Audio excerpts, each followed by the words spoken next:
صحبت اللہ والوں کی، صحبت اللہ والوں کی، اللہ سے ملوا جاتی ہے صحبت اللہ والوں کی، اپنا رنگ دکھا جاتی ہے صحبت اللہ والوں کی، صحبت اللہ والوں کی۔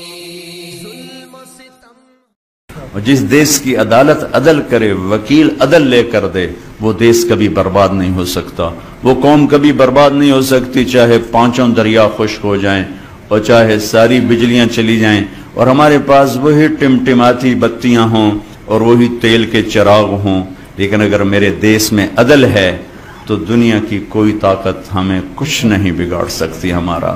لیکن اگر ہم ظالم بن گئے تو اللہ کی ظالم سے کوئی محبت نہیں ہے، پھر ایٹمی طاقت بن کے بھی کچھ نہ ہوگا اور گھی کے چراغ جلا کے بھی کچھ نہ ہوگا اور رات کو دن بنا کے بھی کچھ نہ ہوگا، کہ ظالم کے ساتھ اللہ کی کبھی مدد نہیں آتی اور مظلوم سے اللہ کبھی پیچھے نہیں ہٹتا، مظلوم چاہے کافر اور دہریہ کیوں نہ ہو، مظلوم ایک برادری ہے، اس میں مذہب کا کوئی ٹھپا نہیں، مظلوم ہونا شرط ہے، اللہ اس کے ساتھ ہے، اور ظالم بھی ایک برادری ہے، اس کے لیے ایمان اور کفر شرط نہیں ہے، پھر اللہ کی تباہی کے نظام چلتے ہیں اور اللہ کے غیظ و غضب کے رندے پھر جاتے ہیں۔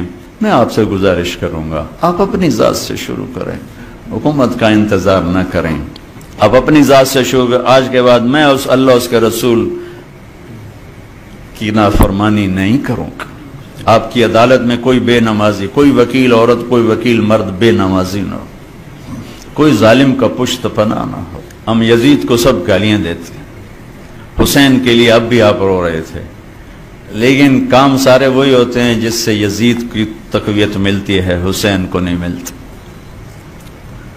حسین ایک استعارہ ہے مظلومیت کا اور یزید ایک استعارہ ہے ظلم کا۔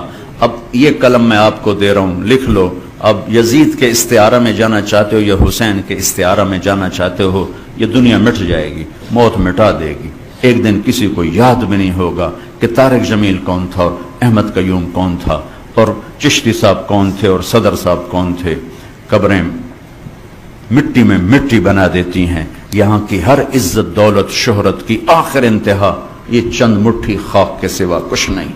جاؤ بادشاہوں کی قبروں پر دیکھو، کھود کے دیکھو، خاک کے سوا تمہیں کچھ نظر نہیں آئے گا۔ اجل ہی نے چھوڑا نہ کسرا نہ دارا، اسی سے سکندر صفات بہارا، ہر ایک لے کے کیا کیا نہ حسرت سے دھارا، پڑا رہ گیا سب یوں ہی ٹھاٹھ سارا، جگہ جی لگانے کی دنیا نہیں ہے، یہ عبرت کی جا ہے تماشا نہیں ہے۔ اب ہم سب مل کر توبہ کریں اور اپنی ذات سے شروع کریں کہ ہم سچائی کے ساتھی بنیں گے، نماز نہیں چھوڑیں گے، کسی کا حق نہیں ماریں گے، بچوں کو حلال کھلائیں گے، حرام کا لقمہ کبھی سرسبز نہیں ہوتا اور حلال کے لقمے پر کبھی خزاں نہیں آتی، ظلم کے پیسے پہ کبھی بہار نہیں آتی اور حلال پیسے پر کبھی خزاں نہیں آتی۔ ظالم کے لیے اللہ کی کسی قسم کی کوئی ہمدردی نہیں اور مظلوم کے لیے ساتوں آسمان کے دروازے کھلے ہوئے۔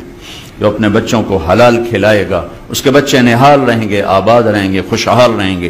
جو اوروں کے منہ سے نوالا کھینچ کے کھلائے گا وہ خود بھی تڑپے گا اور اس کی نسلیں بھی تڑپیں۔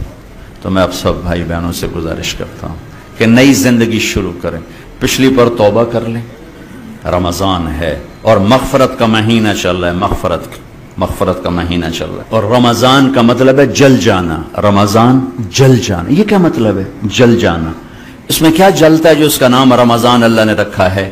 رمضان جل جانا، اس میں روزہ رکھنے کی وجہ سے جو ایک بھوک اور پیاس کی حرارت پیدا ہوتی ہے اس میں پچھلے گناہ اللہ جلاتا جاتا ہے، جلاتا جاتا ہے، جلاتا جاتا ہے، یہاں تک کہ آخری روزے سب گناہ جلا کے آپ کو پاک صاف کر دیتا ہے، بچے کی طرح بنا دیتا ہے، جیسے ماں کے پیٹ سے نکلا بچہ ایسے بچے کی طرح بنا دیتا ہے، پچھلے سب معاف کر دیتا ہے۔ رات کو تراویح رکھی، اس کی تھوڑی قیمت بتا دوں تاکہ آپ پیچھے غفلت ہے تو اب نہ ہو، تراویح کے ہر سجدے پہ 1500 نیکی لکھی جاتی، اب 1 گھنٹے میں 60,000 نیکیاں بنا سکتے، اور تراویح کے ہر سجدے پر جنت میں سرخ یاقوت کا ایک گھر تیار کیا جاتا ہے، جس کے 60,000 سونے چاندی کے دروازے ہوتے ہیں، اب ہر رات میں 40 گھر بنا سکتے ہیں۔ تراوی کے ہر سجدے پر جنت میں ایک درخت لگتا ہے جس کے نیچے 100 سال عربی گھوڑا دوڑ سکتا ہے۔ یہ رمضان کی خوبصورت راتوں کی محنت کا صلہ ہے، اور اس میں ایک رات 21، 23، 25، 27، 29 میں آنے والی ہے شب قدر۔ میرا ملک بھی 27 کو بنا تھا، اتفاق نہیں انتخاب تھا۔ 13 اگست کو کیوں نہیں ہو گیا؟ 15 اگست کو کیوں نہیں ہو گیا؟ 15 جولائی کو کیوں نہیں ہو گیا؟ یہ 14 اگست ہی کیوں چنا اللہ نے کہ اس دن 27 کی رات آ رہی ہے، اور یہ 27 کی رات 2 زمین کے ٹکڑے اسلام کے نام پر 14 صدی میں وجود میں آئے ہیں۔ پہلی صدی میں مدینے کی ریاست، اور 14ویں صدی میں پاکستان کی ریاست۔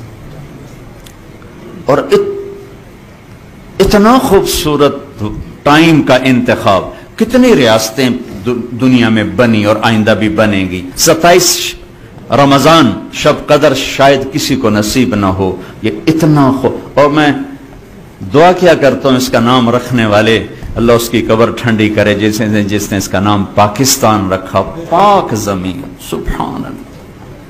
ہمارے بڑوں نے کتنا خوبصورت خواب دیکھا تھا، ایک زمین آباد کریں گے جو ظلم سے پاک ہوگی، جو زنا سے پاک ہوگی، جو شراب سے پاک ہوگی، جو سود سے پاک ہوگی، جو جھوٹ سے پاک ہوگی، جو ظلم و ستم سے پاک ہوگی، جو دھوکے، فریب اور فراڈ سے پاک ہوگی، جو پگڑی اچھالنے سے پاک ہوگی۔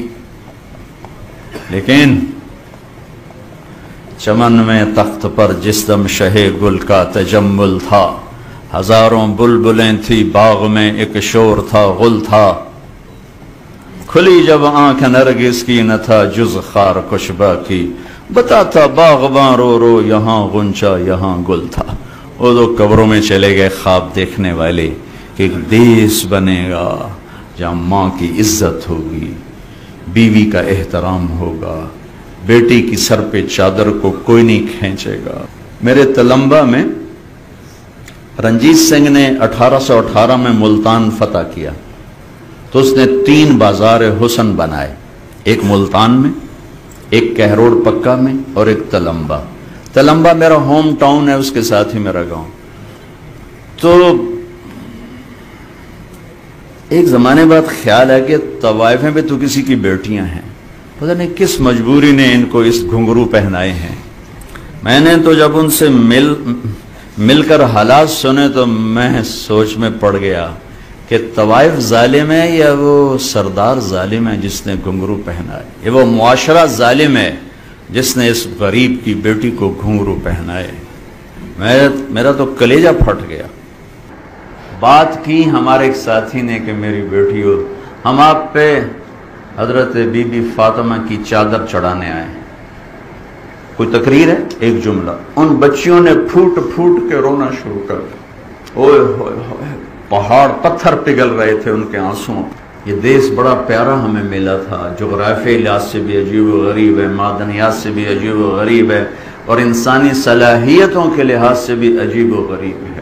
تو بھائی اچھا مہینہ چل رہا ہے، ہم سب توبہ کریں، لوگوں کے حقوق سے نہ کھیلیں، لوگوں کے حقوق سے نہ کھیلیں۔ بڑا اوکھا معاملہ ہے، بڑی اوکھی عدالت، اللہ کی اپنی عدالت بڑی سوکھی ہے، لیکن لوگوں کے حقوق کی عدالت بہت خوفناک ہے، اور آپ اسی عدالت میں ہر وقت سٹینڈ کر رہے ہیں، ہر وقت 30-35 سال اسی کے اندر کھڑے ہیں۔ اگر آپ کا قلم نہ بکا، آپ کا ضمیر نہ بکا، آپ کے ایمان پہ ظلم کا داغ نہ لگا، تو آپ سب اپنے وقت کے جنید بغدادی اور عبد القادر جیلانی اور یہ رابعہ بصری ہیں۔ لیکن اگر یہ بک گیا پھر بڑے گھاٹے کا سودا، بڑے گھاٹے کا سودا۔ تو بھائی ہم اس مبارک مہینے میں توبہ بھی کریں، اللہ کی بارگاہ میں عہد بھی کریں کہ آج کے بعد ہماری عدالتوں میں ظلم نہیں ہوگا، ٹھیک ہے؟